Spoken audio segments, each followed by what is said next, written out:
When I uploaded my last video on YouTube, so it's about how to make your clothes. You know what? The response to this video has been absolutely overwhelming. And questions, oh my God, there's been a tsunami of questions. Today, instead of replying to your questions in comments, I thought I'd do a quick live on Facebook and then I'll upload it on YouTube.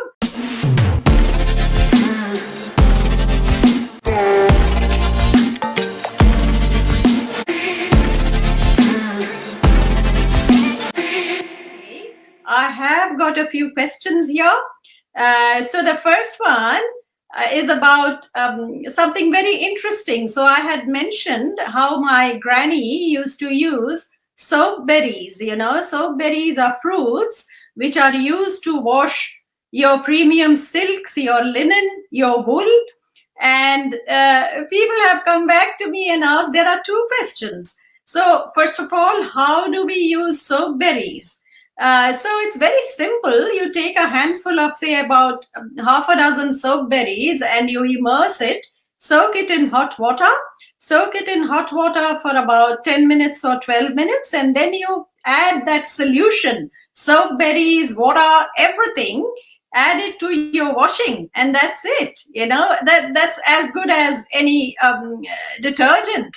So that's one way to go. And soap berries are good not only for washing your clothes, they are very good for general cleaning, household cleaning, your kitchen, your bench top, your toilets. It's also good for personal cleaning. So soap berries can be very useful. The only thing is they have no odor, they're odorless. So if you want fragrance, if you want fragrant clothing, just add a few drops of your preferred oils, fragrant oils like lavender, tea tree, eucalyptus, whatever works. And then your clothes will come out smelling nice. So that's about how you use soap berries. The second question was, where do you source it from, soap berries? So you can get it online. You can get it online from stores or from places like the Red House, that Red House. So you can buy soap berries online. So that's my answer to your soap berry questions. The next one, neem leaves. You were so excited about neem leaves. So you wanted to know, where do you find neem leaves? So neem, I had suggested, neem is a natural disinfectant.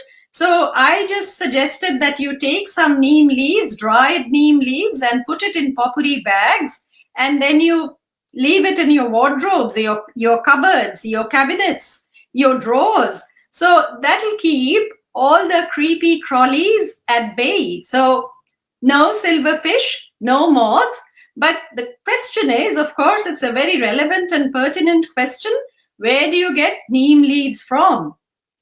I get my neem leaves from my local Indian grocery store because neem leaves are edible. So you can eat neem leaves. So I cook my neem leaves. I do a stir fry with neem leaves, turmeric, salt, and eggplant. So check your local Indian grocery store or any herbal store. They would be stocking neem leaves. You can even grow a neem tree in your backyard, but I'll give you a heads up. Neem tree can be quite big. But it, again, you know, it keeps the insects away. So it's your choice. Go to the Indian grocery store or just plant a neem tree in your backyard. It's as simple as that. Third question. Samita, this is not a question, it's a comment. Samita, you told us about sunlight, but even sunlight can damage clothes, can it not? Well, guilty as charged. I should have mentioned this in the video. So sunlight doesn't damage your clothes, it bleaches your clothes. So if you are putting colored clothing on the washing line, say a primrose yellow, nice yellow t-shirt or something like that, you turn it inside out. Otherwise, if the sun is very strong, your primrose yellow t-shirt will be off-white by the end of the day. So always turn your colored clothing inside out before putting it on the washing line. Secondly, do not over dry. So do not put your washing on the clothing line one Sunday and pick it up, take it off next Sunday. Doesn't work like that. The moment your clothes are dry, take them off the washing line. That's it. They don't need to be over dried, overexposed to sunlight. So that's my tip. And also about ironing. So ironing, just as I mentioned, you turn your clothes inside out. Even while ironing your delicate clothing like your muslins, your silk, your lace, turn it inside out or upside down and iron on the wrong side. When ironing knitwear or anything stretchy, try spot ironing. What is spot ironing? You just iron at one spot, pick up the iron and go to the next spot. Do not iron like this. Do not iron your knitwear like this. So obviously then you are stretching your knitwear. So knitwear, spot ironing, anything delicate to be ironed on the wrong side, preferably with a muslin cover on top if it's very fragile. Thirdly, napped fabric. Now what is napped fabric? Anything that has a pile or a cut. Velvet, velour, corduroy. So again, you turn it upside down, the napped side on a bristle brush, and then you iron on the wrong side so that you do not lose the fluff. You know, your nap doesn't lose its texture, doesn't lose its dimension. So you have to put the nap on a bristle brush and you have to iron your napped fabric on, or anything that's made out of napped fabric, say your velour, loungers and things like that, velvet coats, velvet dresses on the wrong side, and the velvet on the bristle brush. Now, mending. I had talked about make, do, and mend. So when it comes to mending, you've asked me, Samita, you've spoken about applique, and you've said how we can dress up the applique with things like blanket stitch or things like lazy daisy. So what do you mean when you say blanket stitch or lazy daisy? So this morning, what I did was I made a sampler. I made a sampler with blanket stitch and lazy daisy. So this is here. It's right here for you. If you can see this, take a look. I think it's pretty visible now. So this is what it is. So your applique, I have a floral applique, which I have used to hide a rip or a tear. And then I have secured the applique with blanket stitch and then dressed it up with lazy daisy. So these ones, the green ones, are lazy daisy florets, and the whole applique has been made secure with blanket stitch.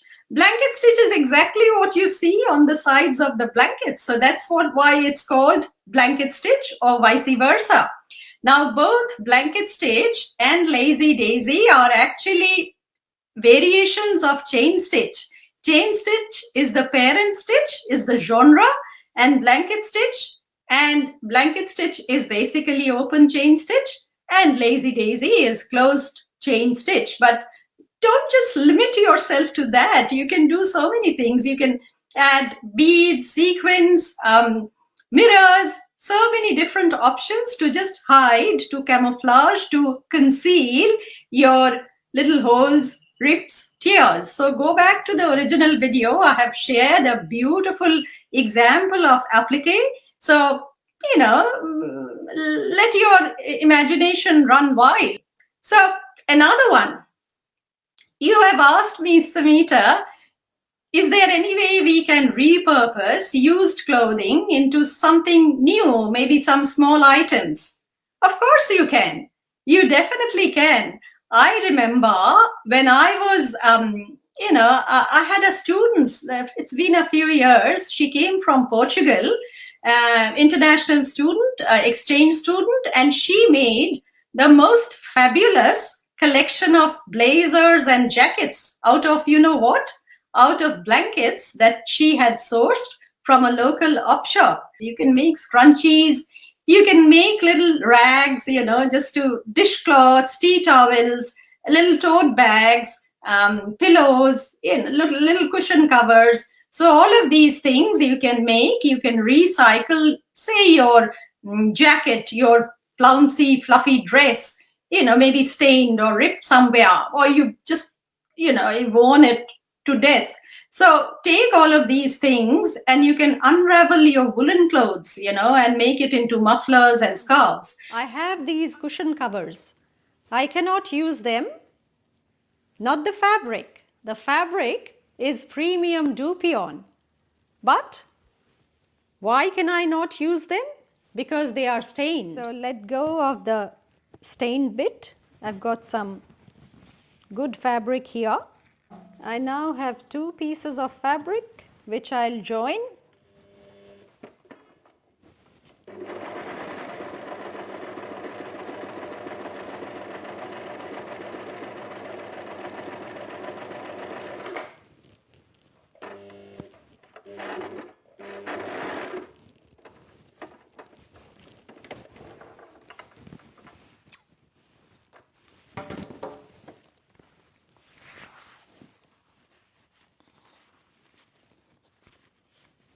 Join the 2 edges, join the 2 ends, right sides facing.